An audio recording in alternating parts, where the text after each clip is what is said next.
ओम नमो भगवते वासुदेवाय। भागवत पुराण दसम स्कंद तीसरा अध्याय।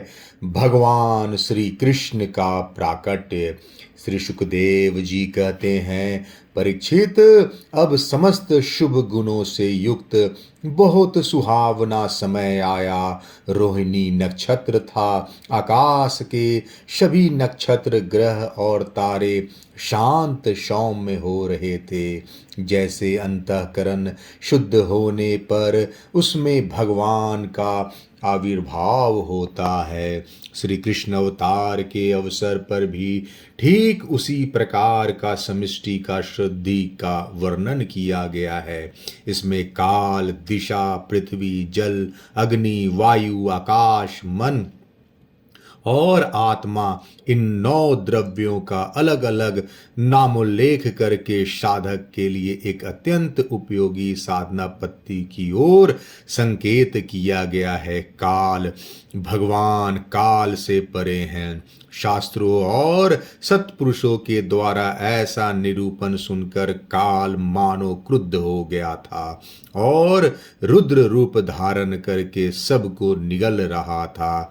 आज जब उसे मालूम हुआ कि स्वयं परिपूर्णतम भगवान श्री कृष्ण मेरे अंदर अवतीर्ण हो रहे हैं, तब वह आनंद से भर गया और समस्त सद्गुणों को धारण कर तथा सुहावना बनकर प्रकट हो गया। दिशा, प्राचीन शास्त्रों में दिशाओं को देवी माना गया है। उनमें उनके एक एक स्वामी भी होते हैं। जैसे प्राची के इंद्र, प्रचिताओं के वरुण आदि। कंस के राज्यकाल में ये देवता पराधीन कैदी हो गए थे। अब भगवान श्री कृष्ण के अवतार से देवताओं की गणना के अनुसार 11-12 दिनों में ही उन्हें छुटकारा मिल जाएगा। इसलिए अपने पतियों के संगम सौभाग्य का अनुसंधान करके देवियां प्रसन्न हो गई। जो देव एवं दिशा के परिच्छेद से रहित हैं, वही प्रभु भारत देश के ब्रज प्रदेश में आ रहे हैं। यह अपूर्व आनंद उत्सव भी दिशाओं की प्रसन्नता के हेतु हैं। संस्कृत साहित्य में दिशाओं का एक नाम आशा भी है। दिशाओं की प्रसन्नता का एक अर्थ यह भी है कि अब सत्पुरुषों की आशाभिलाषा पूर्ण होगी। विराट पुरुष के अवशेष स्थान का वर्णन करते समय दिशाओं को उनका कान बताया गया है। श्री कृष्ण के अवतार के अवसर पर दिशाएं मानो यह सोचकर प्रसन्न हो गई कि प्रभु असुर असाधुओं के उपद्रव से दुखी प्राणियों की प्रार्थना सुनने के लिए सतत सावधान है। पृथ्वी पुराणों में भगवान की 2 पत्नियों का उल्लेख मिलता है, एक श्री देवी और दूसरी भूदेवी। ये दोनों चल संपत्ति और अचल संपत्ति की स्वामिनी हैं। इनके पति हैं भगवान, जीव नहीं। जिस समय श्री देवी के निवास स्थान बैकुंठ से उतरकर भगवान भूदेवी के निवास स्थान पृथ्वी पर आने लगे, तब जैसे परदेश से पति के आगमन का समाचार सुनकर पत्नी सज धज कर अगवानी करने के लिए निकलती हैं, वैसे ही पृथ्वी का मंगलमय होना, मंगल चिन्हों का धारण करना स्वाभाविक ही है। भगवान के श्री चरण मेरे वक्षस्थल पर पड़ेंगे। अपने सौभाग्य का ऐसा अनुसंधान करके पृथ्वी आनंदित हो गई। वामन ब्रह्मचारी थे। परशुराम जी ने ब्राह्मणों को दान दे दिया। श्री रामचंद्र जी ने मेरी पुत्री जानकी से विवाह कर लिया। इसलिए उन अवतारों में मैं भगवान से जो सुख नहीं प्राप्त कर सकी वही श्री कृष्ण से प्राप्त करूंगी, यह सोचकर पृथ्वी मंगलमय हो गई। अपने पुत्र मंगल को गोद में लेकर पति देव का स्वागत करने चली। जल नदियों ने विचार किया कि रामावतार में सेतु बंधन के बहाने हमारे पिता पर्वतों को हमारी ससुराल समुद्र में पहुंचाकर इन्होंने हमें मायके का सुख दिया था। अब इनके शुभागमन से के अवसर पर हमें भी प्रसन्न होकर इनका स्वागत करना चाहिए।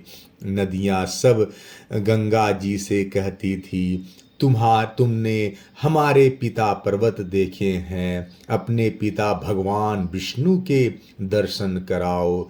गंगा जी ने सुनी अनसुनी कर दी। अब वे इसलिए प्रसन्न हो गई कि हम स्वयं देख लेंगी। यद्यपि भगवान समुद्र में नित्य निवास करते हैं, फिर भी ससुराल होने के कारण वे उन्हें वहां देख नहीं पाती। अब उन्हें पूर्ण रूप से देख सकेंगी, इसलिए वे निर्मल हो गई। निर्मल हृदय को भगवान मिलते हैं, इसलिए वे निर्मल हो गई। नदियों को जो सौभाग्य किसी भी अवतार में नहीं मिला वह कृष्ण अवतार में मिला।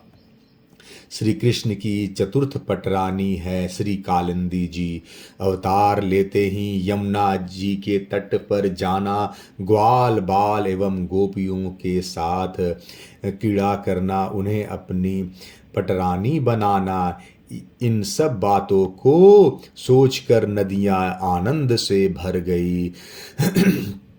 हृदय कालिया दमन करके कालिया दह का शोधन, ग्वाल बालों और अक्रूर को ब्रह्म हृदय में ही अपने स्वरूप के दर्शन आदि शव संबंधी लीलाओं का अनुसंधान करके हृदय ने कमल के बहाने अपने प्रफुल्लित हृदय को ही श्री कृष्ण के प्रति अर्पित कर दिया। उन्होंने कहा कि प्रभु, भले ही हम लोग जड़ समझा करे, आप हमें कभी स्वीकार करेंगे। इस भावी सौभाग्य के अनुसंधान से हम सहृदय हो रहे हैं। अग्नि इस अवतार में श्री कृष्ण ने व्योमासुर तृणावर्त कालिया के दमन से आकाश, वायु और जल की शुद्धि की है।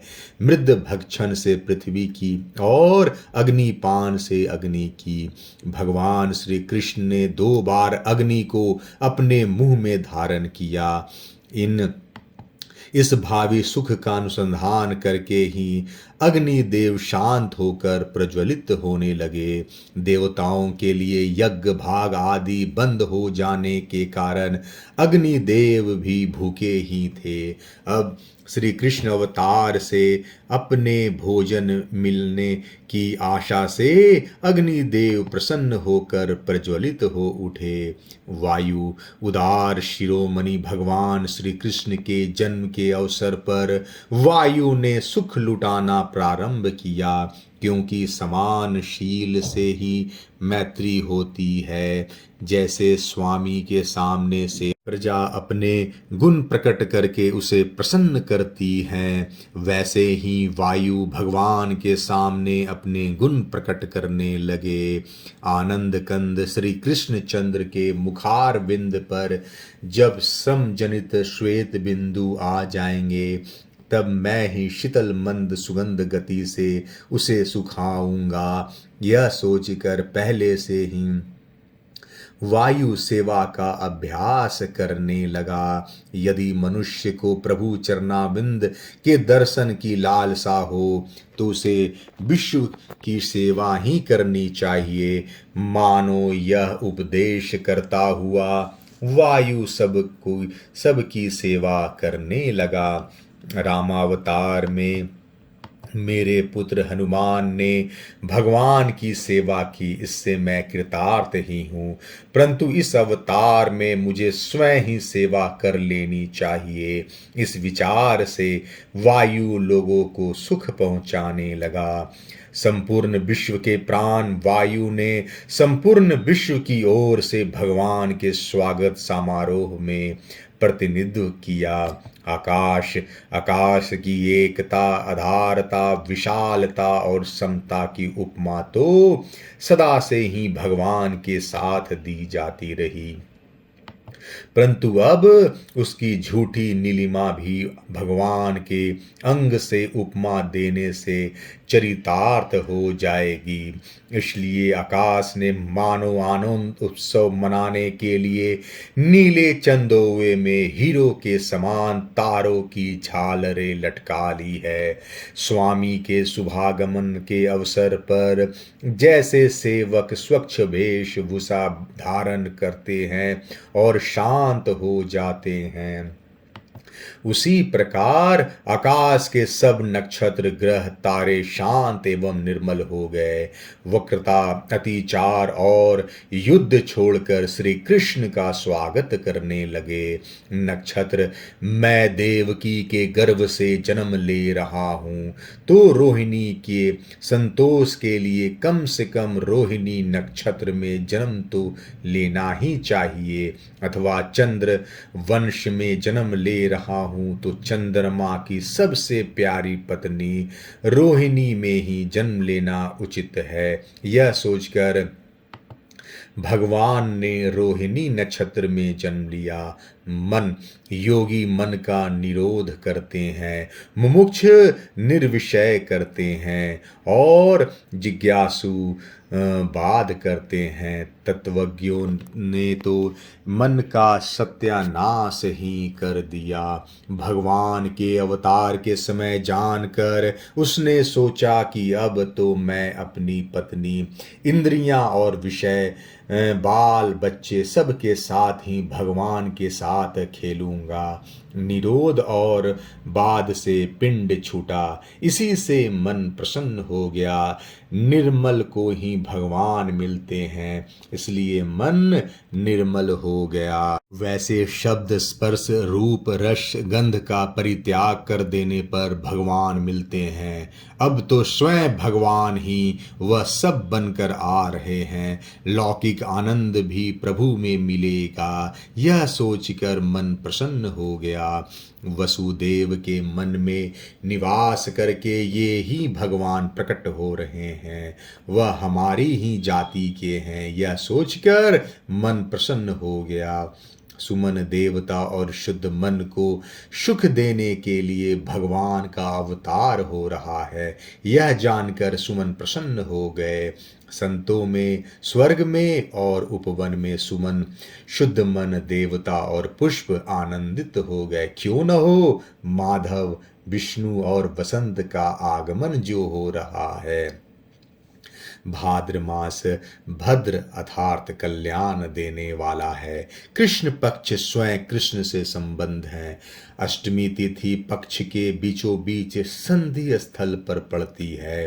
रात्रि योगी जनों को प्रिय है। निशित यतियों का संध्याकाल है और रात्रि के 2 भागों की संधि है। उस समय श्री कृष्ण के आविर्भाव का अर्थ है अज्ञान के घोर अंधकार में दिव्य प्रकाश।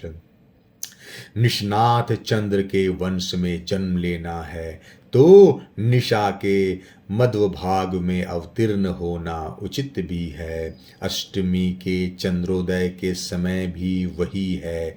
यदि वसुदेव जी मेरा जात कर्म नहीं कर सकते तो हमारे वंश के आदि पुरुष चंद्रमा समुद्र स्नान करके अपने कर किरणों से अमृत का वितरण करे। दिशाएं स्वच्छ प्रसन्न थी। निर्मल आकाश में तारे जगमगा रहे थे। पृथ्वी के बड़े बड़े नगर, छोटे छोटे गांव, अहीरों की बस्तियां बस्तियाँ और हीरे आदि की खानें मंगलमय हो रही थी। नदियों का जल निर्मल हो गया था। रात्रि के समय भी सरोवरों में कमल खिल रहे थे। वन में वृक्षों की पंक्तियाँ रंग बिरंगे पुष्पों के गुच्छों से लद गई थी। कहीं पक्षी चहक रहे थे तो कहीं भौरे गुनगुना रहे थे। उस समय परम पवित्र और शीतल मंद सुगंध वायु अपने स्पर्श से लोगों को सुख दान करती हुई बह रही थी। ब्राह्मणों के अग्निहोत्र की कभी न बुझने वाली अग्नियां जो कंस के अत्याचार से बुझ गई थी, वे इस समय अपने आप जल उठी। संत पुरुष पहले से ही चाहते थे कि असुरों की बढ़ती न होने पाए। अब उनका मन सहसा प्रसन्नता से भर गया। जिस समय भगवान के आविर्भाव का अवसर आया, स्वर्ग में देवताओं की दुदुम्बियां अपने आप बज उठी।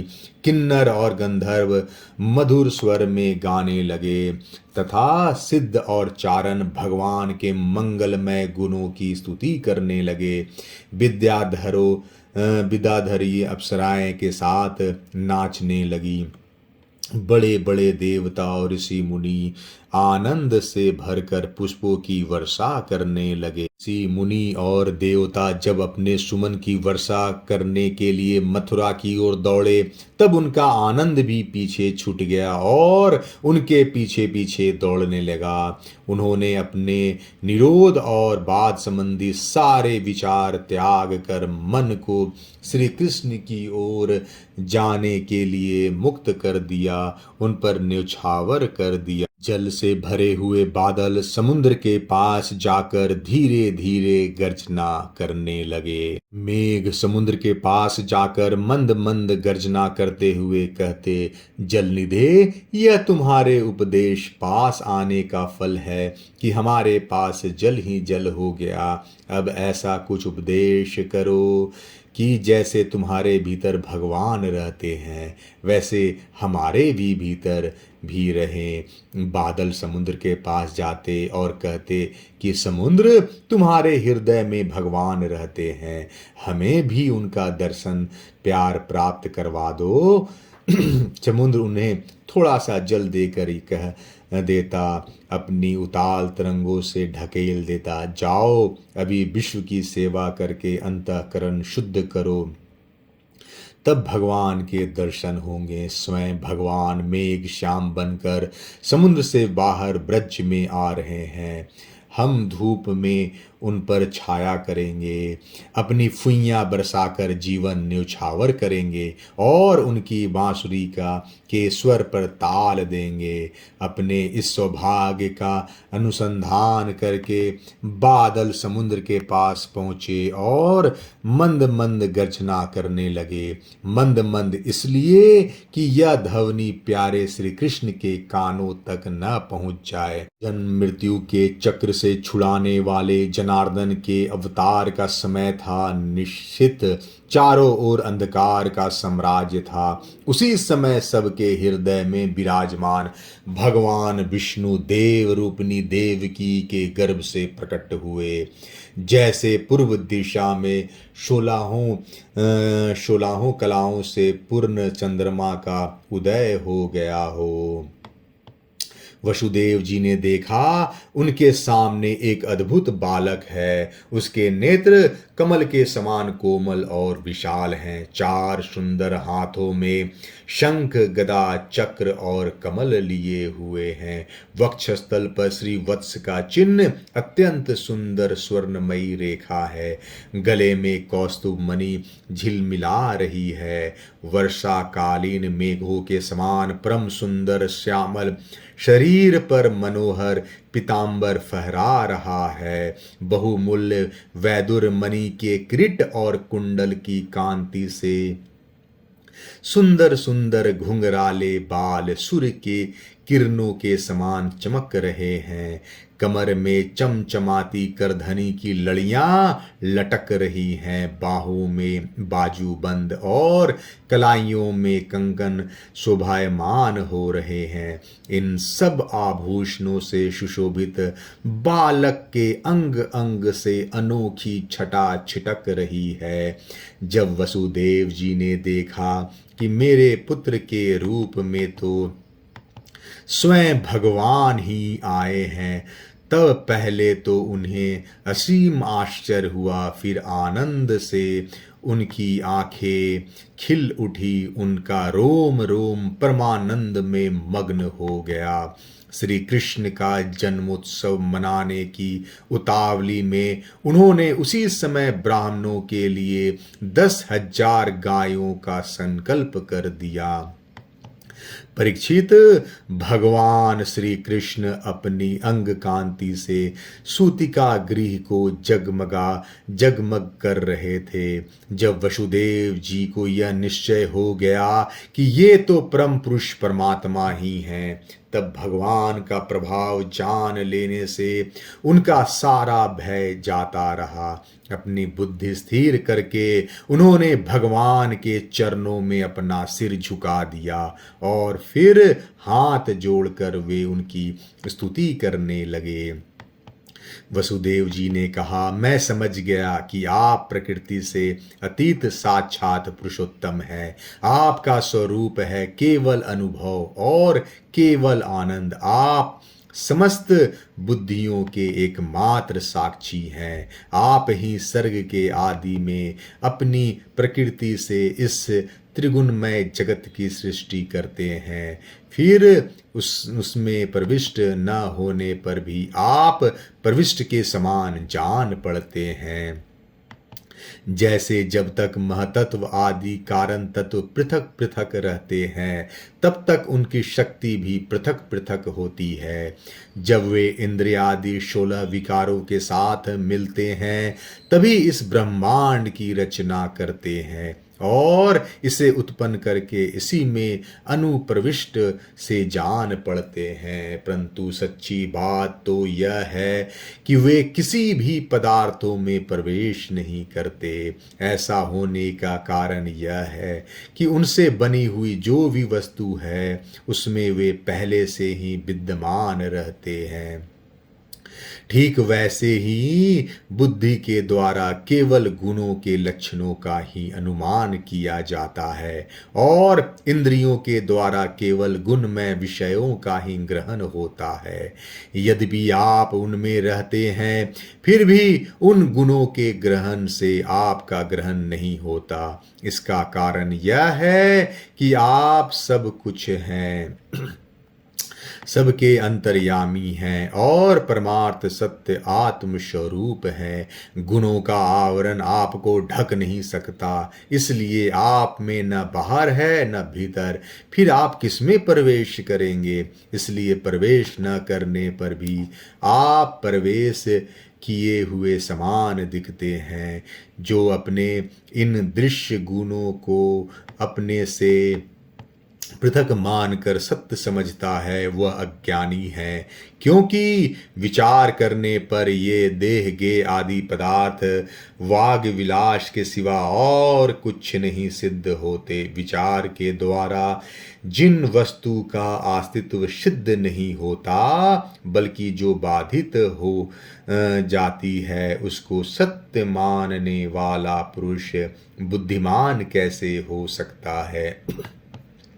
प्रभु कहते हैं कि आप स्वयं समस्त क्रियाओं, गुणों और विकारों से रहित हैं, फिर भी इस जगत की सृष्टि, स्थिति और प्रलय आपसे ही होते हैं। यह बात परम ईश्वरशाली पर ब्रह्म परमात्मा आपके लिए असंगत नहीं है, क्योंकि तीनों गुणों के आश्रय आप ही हैं। इसलिए उन गुणों के कार आदि का आप में ही आरोप किया जाता है। आप ही तीनों लोकों की रक्षा करने के लिए अपनी माया से सत्वमय शुक्ल वर्ण पोषणकारी विष्णु रूप धारण करते हैं।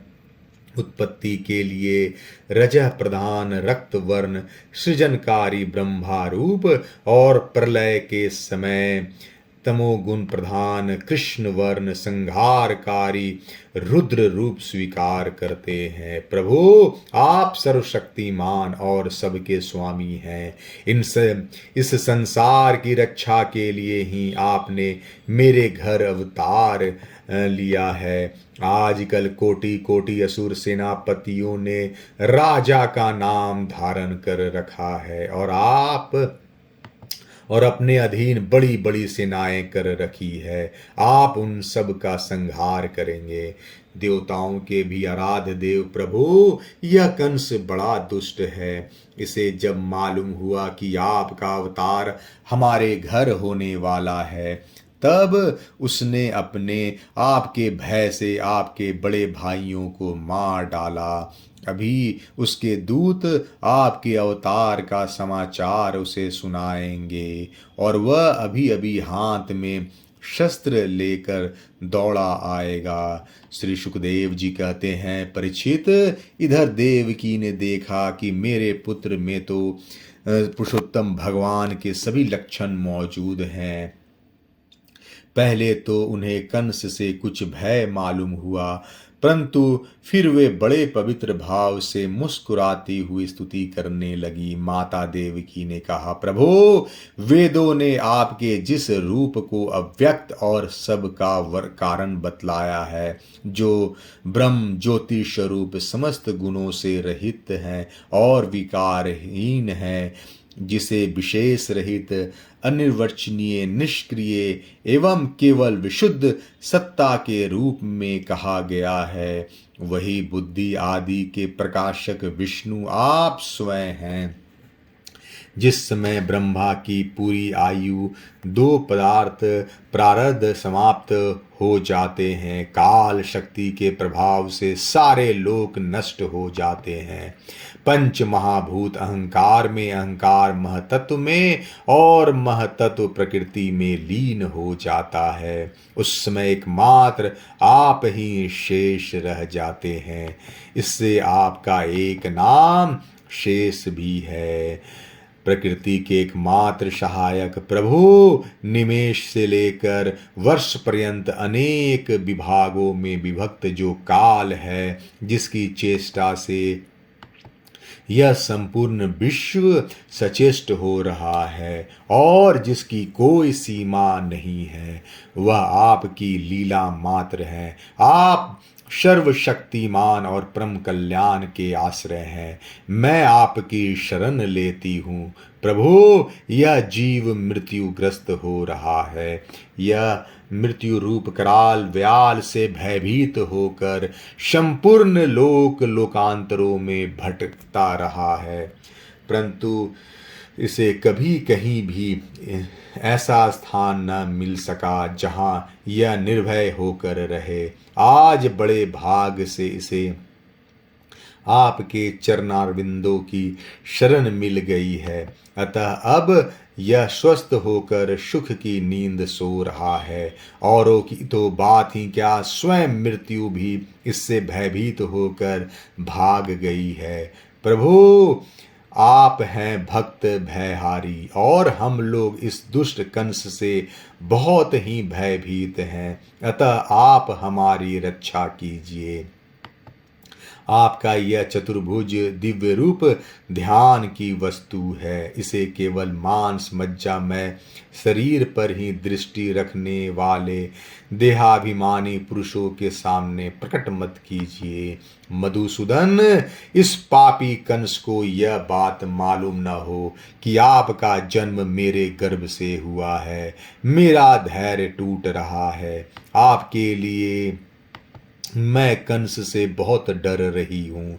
विश्वात्मन, आपका यह रूप अलौकिक है। आप शंख चक्र गदा और कमल की शोभा से युक्त अपना यह चतुर्भुज रूप छिपा लीजिए। प्रलय के समय आप इस संपूर्ण विश्व को अपने शरीर में वैसे ही स्वाभाविक रूप से धारण करते हैं जैसे कोई मनुष्य अपने शरीर में रहने वाले छिद्र रूप आकाश को, वही परम पुरुष परमात्मा आप मेरे गर्भवासी हुए। यह आपकी अद्भुत मनुष्य लीला नहीं तो और क्या है। श्री भगवान ने कहा, देवी, स्वयंभू मनवंतर में जब तुम्हारा पहला जन्म हुआ था, उस समय तुम्हारा नाम था ऋषि और ये वसुदेव सुतपा नाम के प्रजापति थे। तुम दोनों के हृदय बड़े ही शुद्ध थे। जब ब्रह्मा जी ने तुम दोनों को संतान उत्पन्न करने की आज्ञा दी, तब तुम लोगों ने इंद्रियों का दमन करके उत्कृष्ट तपस्या की। तुम दोनों ने वर्षा, वायु, धाम, शीत, उष्ण आदि काल के विभिन्न गुणों का सहन किया और प्राणायाम के द्वारा अपने मन के मल धो डाले। तुम दोनों कभी सूखे पत्ते खा लेते और कभी हवा पीकर ही रह जाते। तुम्हारा चित्त बड़ा शांत था। इस प्रकार तुम लोगों ने मुझसे अभिष्ट वस्तु प्राप्त करने की इच्छा से मेरी आराधना की। मुझ में चित्त लगाकर ऐसा परम दुष्कर और घोर तप करते करते देवताओं के 12,000 वर्ष बीत गए। पुण्यमयी देवी, उस समय मैं तुम दोनों पर प्रसन्न हुआ, क्योंकि तुम दोनों ने तपस्या, श्रद्धा और प्रेममय भक्ति से अपने हृदय में नित्य निरंतर मेरी भावना की थी। उस समय तुम दोनों की अभिलाषा पूर्ण करने के लिए वर देने वालों का राजा मैं इसी रूप में तुम्हारे सामने प्रकट हुआ। जब मैंने कहा, तुम्हारी जो इच्छा हो मुझसे मांग लो, तब तुम दोनों ने मेरे जैसा पुत्र मांगा। उस समय तक विषय भोगों से तुम लोगों का कोई संबंध नहीं हुआ था, तुम्हारे कोई संतान भी न थी। इसलिए मेरी माया से मोहित होकर तुम दोनों ने मुझसे मोक्ष नहीं मांगा। तुम्हें मेरे जैसा पुत्र होने का वर प्राप्त हो गया और मैं वहां से चला गया। अब सफल मनोरथ होकर तुम लोग विषयों का भोग करने लगे। मैंने देखा कि संसार में शील, स्वभाव, उदारता तथा अन्य गुणों में मेरे जैसा दूसरा कोई नहीं है। इसलिए मैं ही तुम दोनों का पुत्र हुआ और उस समय मैं ऋषि गर्भ के नाम से विख्यात हुआ। फिर दूसरे जन्म में तुम हुई अदिति और वसुदेव हुए कश्यप। उस समय भी मैं तुम्हारा पुत्र हुआ। मेरा नाम था उपेंद्र। शरीर छोटा होने के कारण लोग मुझे वामन भी कहते थे। सती देव की, तुम्हारे इस तीसरे जन्म में भी मैं उसी रूप में तुम्हारा पुत्र हुआ। भगवान श्री कृष्ण ने विचार किया कि मैंने इनको वर तो यह दे दिया कि मेरे सदृश पुत्र होगा, परंतु इसको मैं पूरा नहीं कर सकता, क्योंकि वैसा कोई है ही नहीं। किसी को कोई वस्तु देने की प्रतिज्ञा करके पूरी न कर सके तो उसके समान तिगुनी वस्तु देनी चाहिए। मेरे सदृश पदार्थों के समान मैं ही हूँ, इसलिए मैं अपने को 3 बार इनका पुत्र बनाऊंगा। वाणी सर्वदा सत्य होती है। मैंने तुम्हें अपना यह रूप इसलिए दिखला दिया है कि तुम्हें मेरे पूर्व अवतारों का स्मरण हो जाए। यदि मैं ऐसा नहीं करता तो केवल मनुष्य शरीर से मेरे अवतारों की पहचान नहीं हो पाती। तुम दोनों मेरे प्रति पुत्र भाव तथा निरंतर ब्रह्म भाव रखना। इस प्रकार वात्सल्य, स्नेह और चिंतन के द्वारा तुम्हें मेरे परम पद की प्राप्ति होगी। श्री सुखदेव जी कहते हैं, भगवान इतना कहकर चुप हो गए। अब उन्होंने अपनी योग माया से पिता माता के देखते देखते तुरंत एक साधारण शिशु का रूप धारण कर लिया। तब वसुदेव जी ने भगवान की प्रेरणा से अपने पुत्र को लेकर सूतिका गृह से बाहर निकलने की इच्छा की। उसी समय नंद पत्नी यशोदा के गर्भ से उस योग माया का जन्म हुआ जो भगवान के शक्ति होने के कारण उनके समान ही जन्म रहित हैं। उसी योग माया ने द्वारपाल और पुरवासियों की समस्त इंद्रियां वृत्तियों की चेतना हर ली। वे सब के सब अचेत होकर सो गए। बंदी गृहों के सभी दरवाजे बंद थे। उनमें बड़े बड़े किवाड़, लोहे के जंजीरें और ताले जड़े हुए थे।